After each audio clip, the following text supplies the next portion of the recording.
मी माझे मावळो सर्व, तू तुझे उगवो आता. मी तू पण जगन्नाथा, होवो एकचितत्वता. देव भक्त असे द्वैत, अद्वयत्व न खंडिता.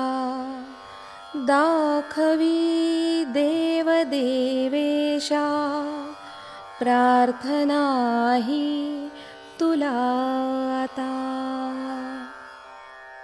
सद्गुरुनाथ महाराज की जय. तो पाषाणा माझी परिस, जैसा रसा सिद्धिरस, तैसा मनुष्यात तो अंश माझाची जाण.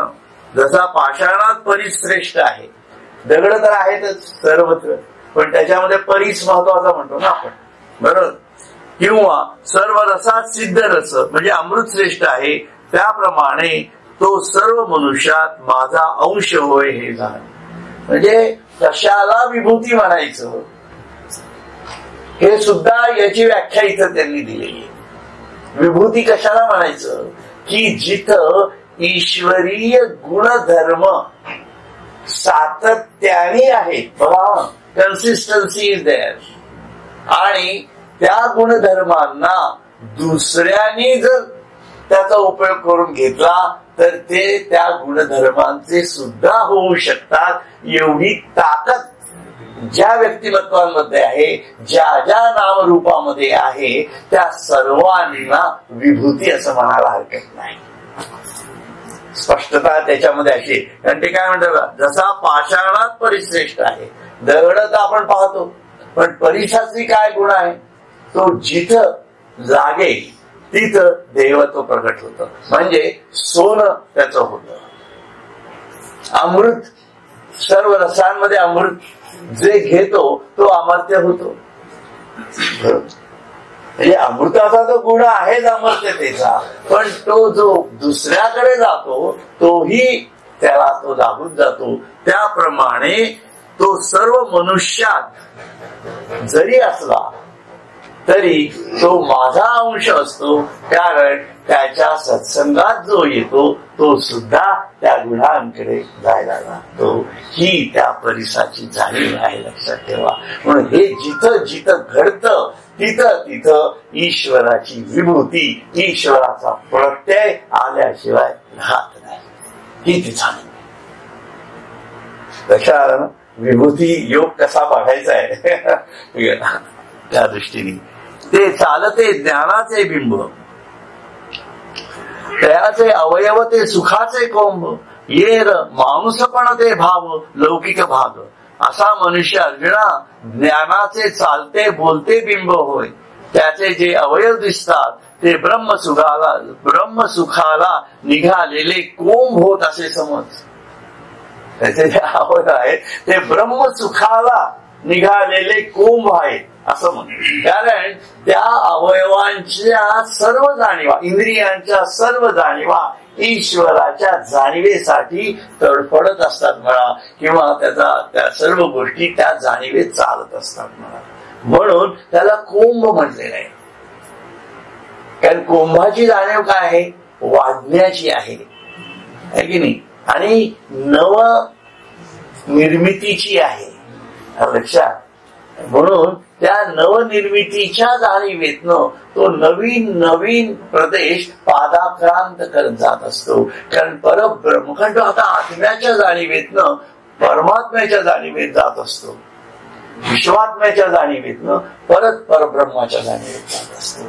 ही सर्व कोंब आहेत त्याच्या विचारांचे, त्याच्या आचारांचे आणि त्याच्या सर्व इंद्रियांचे. असा जो आहे, बाकी वरवर जो मनुष्यपणाचा भाग दिसतो तो केवळ अज्ञान भ्रमाने दिसतो, आणि वरवरचा भाग त्याचा जो दिसतो, म्हणजे कसं, हा कोणाला दिसतो वरवरचा भाग, बाकीच्यांना दिसतो ना. स्वामी स्वरूपानंदांना पाहिलं ते कोणी पाहिलं, बाकीच्या लोकांनी पाहिलं. त्याच्यामुळे जे बघणारे आहेत त्यांच्या दृष्टीने वरवरचा भाग जो आहे तो अज्ञानातच ते बघत असतात. स्वामी स्वरूपानंद खुश होते, बरोबर आहे की नाही? स्वामी स्वरूपानंद 40 वर्ष खोलीतनं बाहेरच आले नाही. म्हणजे ज्यांची भक्ती आहे ते वेगळ्या सेन्स मध्ये घेतील, पण ज्यांची भक्ती नसेल ते कुठल्या भागात, जे अज्ञानी आहे त्यांना काय वाटेल? त्यांना असं वाटेल अरे हे कसं काय असं असू शकेल, आमच्या अक्कलकोट महाराज तर असले होते, गजानन महाराज तर कसे होते. तसं नाही, ते लक्षात ठेवा. म्हणून या गोष्टी खूप वेगळ्या आहेत. तर आपण काय भूमिकेतनं पाहतो, म्हणून आपली भूमिका भक्ताची असेल पण तरीही ती ज्ञानाच्या जाणीवर आहे की नाही ही तपासून बघायला पाहिजे. म्हणून ज्ञानाच्या जाणीवेतनं ते परब्रह्माच्या आविष्कारात कशा स्वरूपामध्ये होते हे समजणं, याला जाणतेनी गुरु भजिले असं म्हटलं जातं. म्हणून गुरु जरी वेगवेगळे वाटले तरी सुद्धा ते एकतत्व रूपाने एकाच जाणीवेमध्ये असतात, त्यांची जाणीवच ईश्वराची असते असा पहिला भाग आहे. हे म्हणून आपल्याला आपण ज्ञानाच्या जाणीवेत आहोत की नाही, आपण किती अज्ञानी आहोत हे तर जोखायला पाहिजे ना कुठं ना कुठेतरी माणसाने, काय की नाही? झालं इतके दिवस गेले, झालं ठीक आहे, झालं चुकलं असेल माझं, काय जे चुकलं असेल ते चुकलं असेल, पण आता कुठंतरी तर मला कॉन्सन्ट्रेट होता यायला पाहिजे आयुष्यात. मी जर कुठेच कॉन्सन्ट्रेट होणार नसेल तर आतापर्यंत जसं आयुष्य गेलं तसंच पुढचंही राहील, विषय असेच चालत राहतील आणि मी अज्ञानातच राहील. म्हणून कुठं ना कुठेतरी आपल्याला एक स्थिरता आणणं फार गरजेचं आहे. ज्ञानाच्याही भूमिकेतनं, व्यवहाराच्याही भूमिकेतनं. व्यवहाराच्या भूमिकेतनं म्हणजे झाला तर खूप झाला व्यवहार, ही एक भूमिका आहे. म्हणजे जे केलं ते काही आपण त्याने सोडून द्यायचं अशाचा भाग नाहीये. त्याची योग्य ती मांडणी करा आणि लेट अस मूव्ह अहेड, बरोबर ना? आणि काही फरक पडत नाही. बघा, मी माझ्या अनुभवानं तुम्हाला सांगतो, असं काही नाहीये की आपल्याला अगदी आपल्या खिशामध्ये 4 करोड आणि 5 करोड आणि 10 करोड असल्याचे आपलं आयुष्य, असं काही नाहीये. लक्षात ठेवा, अगदी 40-50 लाख जरी असले ना, we are happy in that. संतोष, ही जाणीव खूप महत्वाची आहे. लक्षात ठेवा. म्हणून ते जे मिळवलं मला परमेश्वरांनी जे दिलेलं आहे त्याच्यात मी सुखी आहे आणि त्या भूमिकेतनं मी त्याची मांडणी जी काही आहे पुढच्या तरतुदीसाठी व्यवहारी भूमिका ती केलेली आहे. आता मी कशासाठी चिंता करू? आता मला चिंता आहे ती माझ्या अज्ञानाची आहे. मला त्या अज्ञानातनं मला बाहेर पडता यायला पाहिजे. आणि मग खरं ज्या वेळेला तो मूळ माझ्या त्या जाणीवेपर्यंत म्हणजे माझ्या मृत्यूच्या समयाच्या निकटी तोपर्यंत माझी ही जाणीव अशी वृद्धिंगत व्हायला पाहिजे आणि मला त्या परमेश्वराला हाकारता यायला पाहिजे. इतना तो कर्म स्वामी जब प्राण तरीचे, त्या जाणीवेपर्यंत मला कधीतरी तर पोहोचता यायला पाहिजे ना, नाही तर काय उपयोग आहे? मी कशाला त्या रामाची पूजा करायची, कशाला त्या गोंदवलेकर महाराजांकडे जायचं, कशाला जायचं त्या संतांकडे? मी काही उपयोगच नाही ना त्याचा. कारण मी त्या जाणीवेपर्यंत जर पोहोचणारच नसेल कधी तर ते येतील असं गृहीत धरणं हा मूर्खपणाच नाही का? म्हणून या अज्ञानातून मला बाहेर पडता येईल. म्हणून तत्वज्ञानात जाण्यापेक्षा माझ्या रोजच्या जीवन पद्धतीत मला कॉन्सन्ट्रेट कसं करता येईल हे पण पाहणं अत्यंत महत्वाचं आहे. आणि ही अनुभूती आहे, लक्षात घ्या. या भूमिकेतनं आपण पुढे बघतो, ये माणूसपणा ते भांब लौकिक भाग, म्हणून बाकी वरवर जो मनुष्यपणाचा भाग दिसतो तो केवळ अज्ञान भ्रमाने दिसतो. ते आगा अवचिता कापुरा माझी सापडला हिरा वरी पडलिया नीरा नागवे काही. अर्जुना, कापरामध्ये अकस्मात हिरा मिसळला, कापरामध्ये कापराच्या ह्याच्यात अकस्मात हिरा मिसळला आणि त्याच्यावर जर पाणी पडलं तर पडलं असता त्या पाण्याने जसा त्याचा हिरेपणा जात नाही. त्यामुळे वरपांगी जरी काहीही असलं तरी अंतरंग जे आहे ते अंतरंग त्या ईश्वराच्या जाणीवेतनं तयार झालेलं असलं पाहिजे. काय भुललासी वरलिया रंगा, चोखा डोंगा तरी भाव नो हे डोंगा. लक्षात ठेवा. म्हणून हे जे डोंगपण आहे याच्यावरती शिरायचं नाहीये आपल्याला. त्या मूळ जाणीवेत. म्हणून काय हिर त्यांच्यामधला कुठला हिरा आहे आतमध्ये बसलेला, त्या अंतर्मनाच्या जाणीवेत तो आपल्याला कळला पाहिजे. त्याप्रमाणे तैसा मनुष्य लोका आत तो जरी राहला प्राकृत तरी प्रकृती दोषाची मात नेण्याची की. त्याप्रमाणे माझ्या स्वरूपाला जाणणारा पुरुष, अशा प्रकारे ईश्वराच्या स्वरूपाला जाणणारा पुरुष म्हणजे हे संत मंडळी, त्यांचा गेलं ते त्याचा सर्व संकल्प. त्याप्रमाणे माझ्या स्वरूपाला जाणणारा पुरुष जरी या मनुष्य लोकात सामान्य प्राकृतिक माणसासारखा दिसत असला तरी त्याच्या ठिकाणी प्रकृती रूप दोषाचा स्पर्शही नसतो. म्हणून प्रकृतीमधले असणारे जे दोष आहेत त्याचा त्याच्याची स्पर्शही नसतो. म्हणून तो आत्म्याच्या जाणीवेतच राहतो. म्हणून अहम आत्मा कधीची विसरू नये. स्वामींनी दिलंय खोलीमध्ये, आपण पाहून आलेलो सगळे बरोबर. त्याचं कारण ती आहे. कारण हे प्रकृतीमध्ये काय आहे, प्रकृतीमध्ये दोष म्हणजे प्रकृतीत दोष नाहीये. लक्षात घ्या. प्रकृतीकडे बघण्याच्या दृष्टिकोनात दोष आहे. प्रॉब्लेम आहे तो तिथं आहे. पंचमहाभूत ईश्वराने निर्माण केले, सर्व निर्मिती तुम्हालाही ईश्वराने निर्माण केले, मलाही ईश्वराने निर्माण केले. पण माझा तुमच्याकडे बघण्याचा दृष्टिकोन आणि तुमचा माझ्याकडे बघण्याचा दृष्टिकोन हा जीवात्म्याच्या जाणीवेतला आहे. लक्षात ठेवा. आत्म्याच्या जाणीवेतला नाहीये. त्यामुळे काय होतं, तुम्हाला माझ्यातले दोष दिसणार आहेत आणि मला तुमच्यातलेही दोष दिसायला हरकत नाहीये असं म्हटलं. बरं. त्यामुळे या सर्व दोष जे आहेत ते दृष्टीमध्ये आहेत आणि त्या दोषांचं स्वरूप ज्ञान आणि अज्ञानाच्या जाणीवेतील फरकांवरती अवलंबून आहे. म्हणून ज्ञानाच्या जाणीवेतनं बघितल्या गेलं की दोष शिल्लकच राहत नाही. कुठल्याही व्यक्तीबद्दल दोष निर्माण दिसणारच नाही. अरे हे तर परमेश्वराने केले आणि हे दोष असले तरी हे परमेश्वरच आहेत.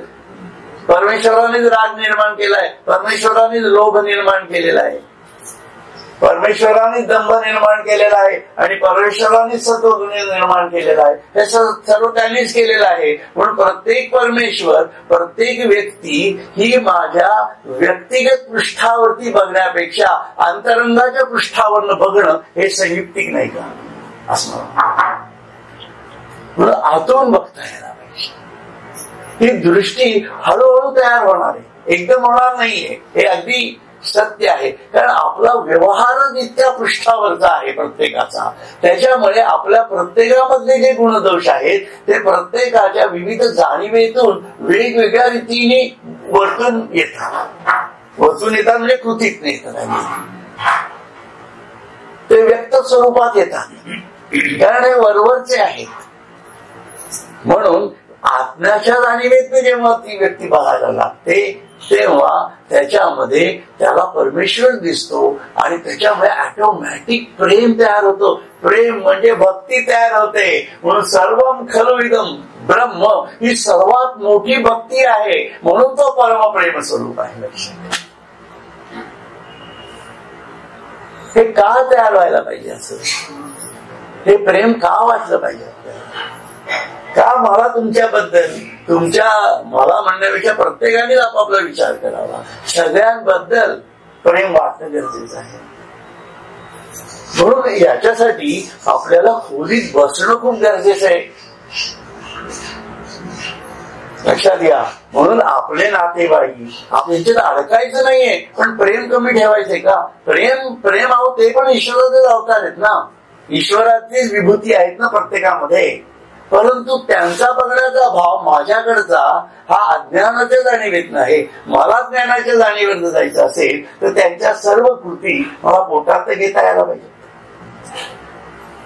ही जेव्हा जाणीव सासूच्या मनात येईल, सासऱ्यांच्या मनात येईल, तेव्हा कुठले सासा सुना आणि कुठली भांडणं राहणार नाही, ते राहणारच नाहीत ना. दोष राहतील का? बरोबर आहे की नाही?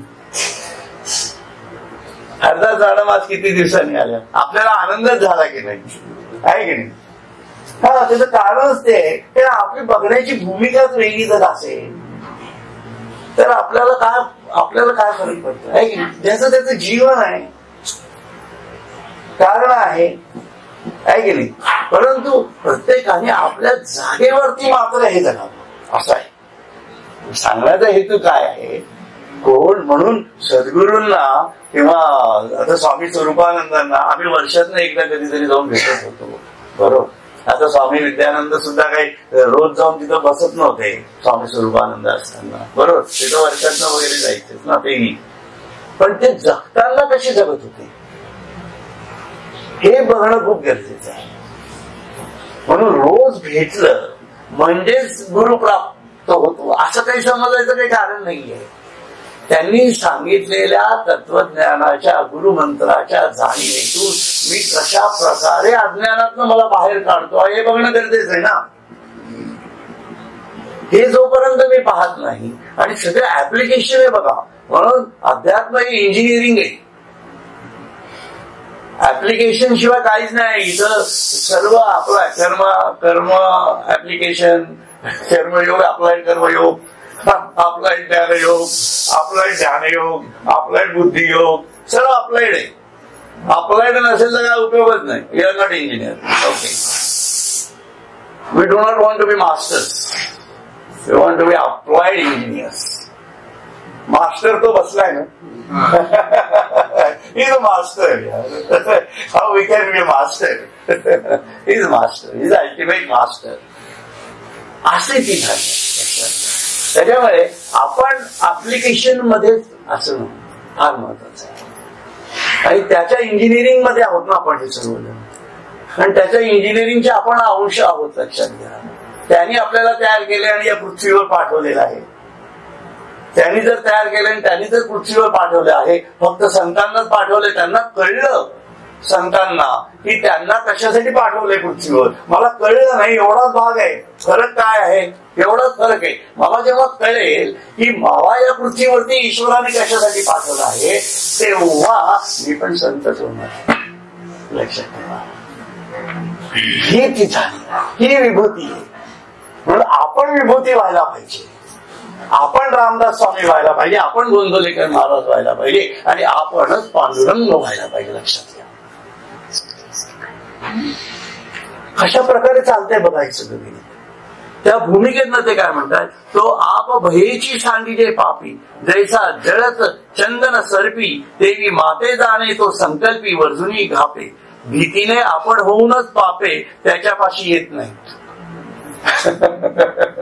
त्याच्यामुळे पापालाच भीती वाटते, ते येत नाही पाप आपल्याजवळ. तर आपल्याकडनं कृतीच अशा घडत नाही की त्याच्यामुळे काही पाप कृती घडेल. अगदीच घडलं काही राग लोभाचं तर त्या माणसाच्या चांगल्यासाठीच घडणार आहे. असं घडतं बघा स्वामींच्या बाबतीत किंवा विद्यानंदांच्या बाबतीमध्ये आम्ही पाहिले नाही, म्हणून सांगतो मी तुम्हाला.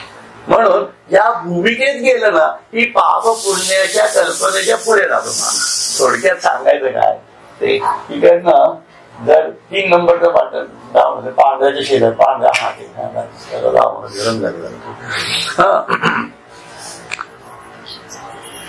याप्रमाणे सर्प जळत असलेल्या चंदनाच्या झाडाला सोडून देतात. त्याप्रमाणे म्हणजे एखाद्या चंदनाच्या झाड जरी जळायला लागलं तरी ते चंदनाचं झाड आहे म्हणून धरून बसतो ना सर्प.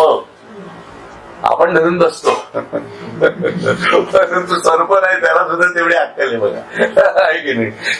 तो जळायला लागलं तर तो सोडून देतो. त्याप्रमाणे माझ्या श्रीकृष्ण स्वरूपाचे पूर्ण ब्रह्मत्व जो जाणतो त्याचा सर्व संकल्प संबंध सोडतात. म्हणून कुठलाही संकल्प येत नाही, विकल्पाचा विषयच नाही.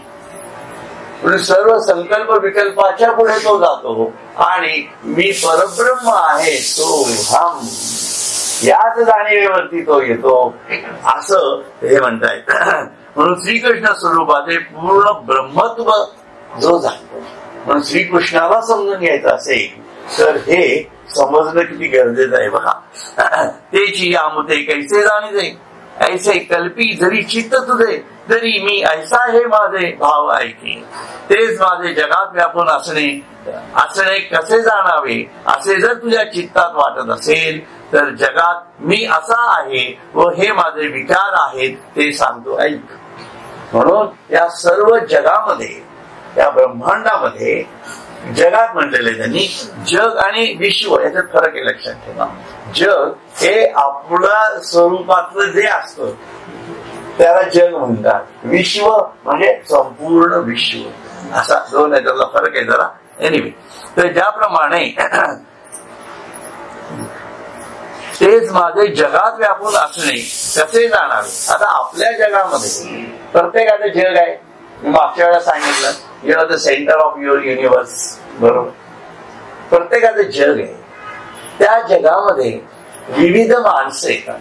आता माझ्या जगात आलेली माणसं तुमच्या जगात येतीलच असं नाही. तुमच्या जगात आलेली माणसं माझ्या जगात असतीलच असं नाही. प्रत्येकाचं जगच वेगळं आहे लक्षात घ्या.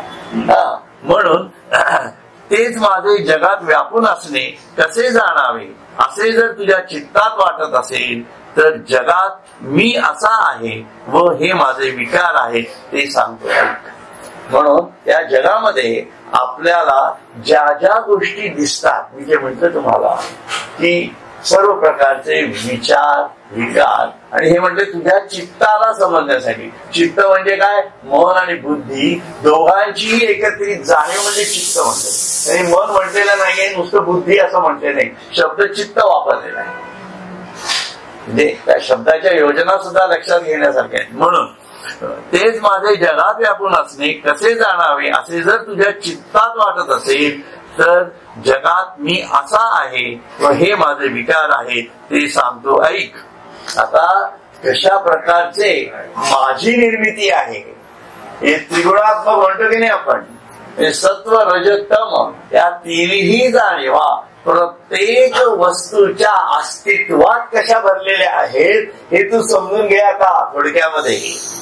म्हणजे मग तुझ्या लक्षात येईल की माझं प्रत्येक स्वरूप कशा प्रकारचं आहे.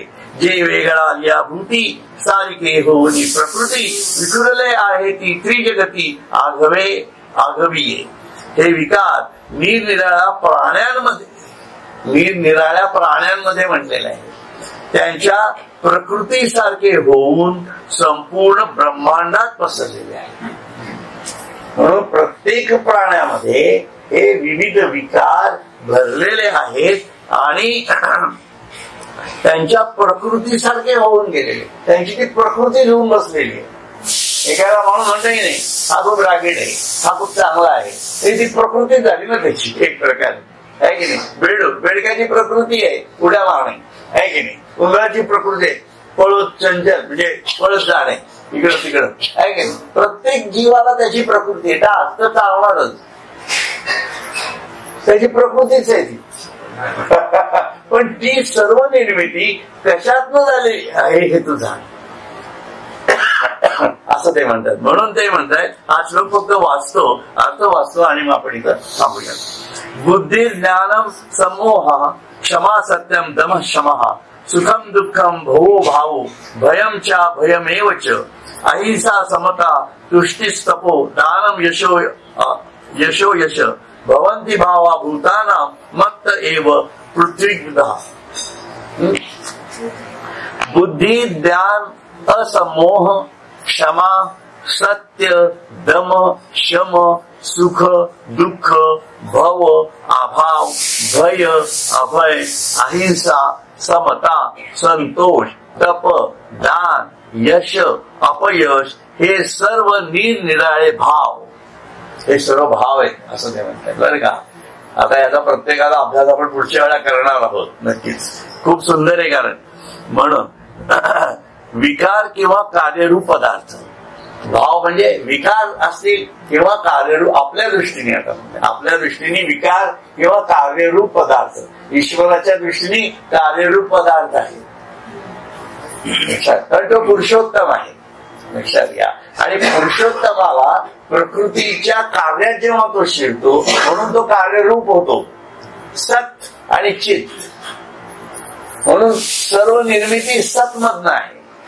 म्हणजे सत मध्येच हे सर्व विकार आहेत, लक्षात ठेवा. आणि ते त्या चितच्या आविष्कारात येतं, म्हणून त्याला पुरुषोत्तम म्हणते. म्हणून तो पुरुषोत्तम आहे, कारण तो अपरेमध्ये शिरतो. म्हणून असत्यातनं सत्य निर्माण होतं, अज्ञानातनं ज्ञान आहे, म्हणजे ज्ञानातनंच अज्ञान आहे, सत्यातनंच असत्य आहे. आणि हे सर्व गोष्ट आहे. तो निस्पंद अवस्थेत असला तरी सर्व स्पंद खाली सोडले. म्हणून तो निस्पंद आहे, पण आपण सर्व आंदोलनात अडकलेलो आहोत. स्पंद आहे कारण त्याने एकच स्पंद सोडलेला आहे, तो म्हणजे मी ब्रह्म आहे. तिथं जात ते सगळं शेवटी तिथं जात आहे की नाही. म्हणून सर्व भूतांच्या ठिकाणी असून ते सर्व माझ्यापासून प्रकट झाले आहेत. म्हणून हे सर्व भूतांच्या ठिकाणी त्यांचं प्राकट्य दिसतंय आपल्याला. म्हणजे परमेश्वर कसा बघायचा आहे, डास चावला मारा, प्रश्न नाहीये, परंतु तो चावल्याचं खूप दुःख करू नका. परमेश्वर मला चावून गेला असं म्हणायला हरकत नाही.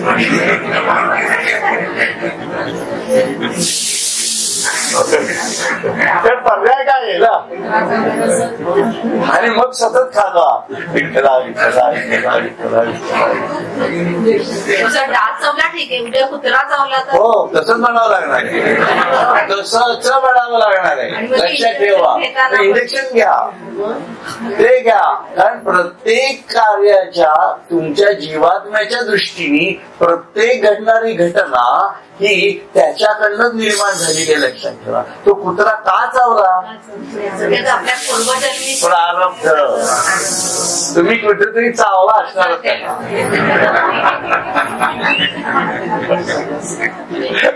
आवाज येतोय. परंतु सांगण्याचा हेतू काय आहे की हे आहे असं. म्हणून प्रत्येक गोष्टीमध्ये हा दृष्टिकोन आहे बघा बघण्याचा. मला अशीच सून का मिळाली, मला असाच जावई का मिळाला, माझी पोरं अशीच का माझं नाव ऐकलं. याचं कारण आहे, प्रत्येक गोष्टीला कारण आहे. आणि त्या कारणामध्ये ती जी वृत्ती येते ती प्रत्येक वृत्ती मी ईश्वराची वृत्ती आहे, कारण तो ईश्वरापासूनच तयार झालेला आहे. ही जाणीव माझ्यात यायला पाहिजे. दुसऱ्या समोरच्या माणसात येईल ना येईल हा माझा विषयच नाहीये. लक्षात ठेवा. म्हणून अध्यात्म हे वैयक्तिक आहे. मी चांगलंच वागायचंय.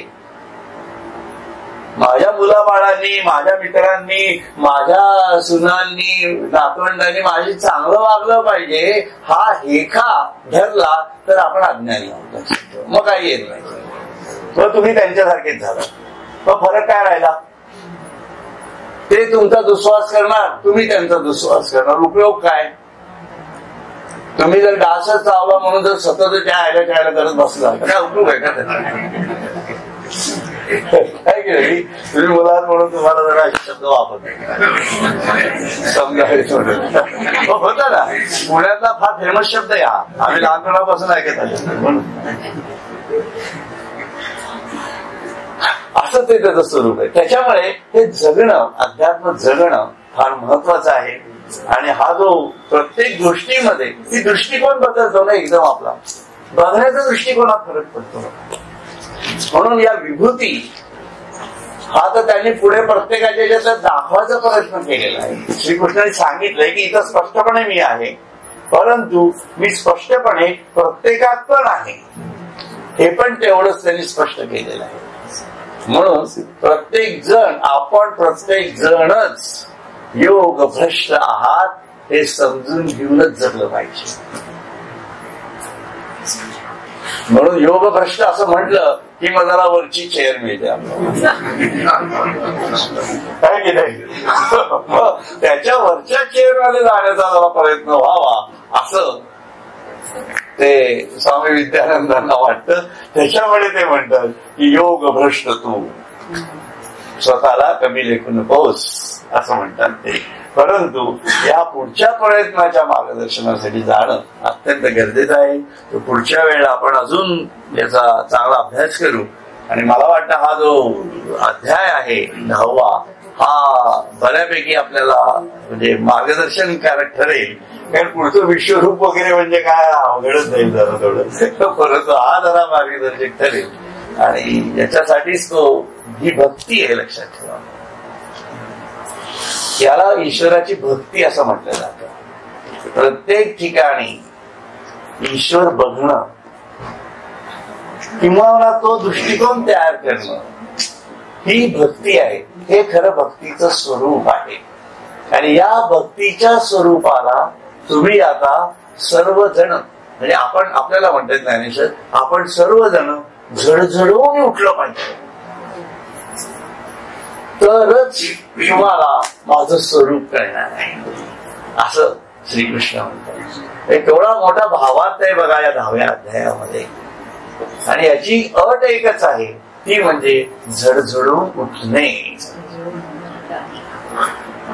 झडझडून या शब्दामध्ये सर्व काही आहे. त्याच्यामुळे आणि ज्ञानेश्वरांसारख्या व्यक्तीने वापरलेला शब्द येतो. बाकीच्या याच्यात एवढा खणखणीत शब्द आपल्याला बाकीचं प्रेमळ विमळ बाकी आहे जरूर बरोबर आहे, पण झडझडून हा शब्द फक्त इथंच वापरलेला आहे त्यांनी, बाकी कुठेही त्यांच्या याच्यामध्ये नाहीये. तो छान आहे. इथं आपण थांबूया.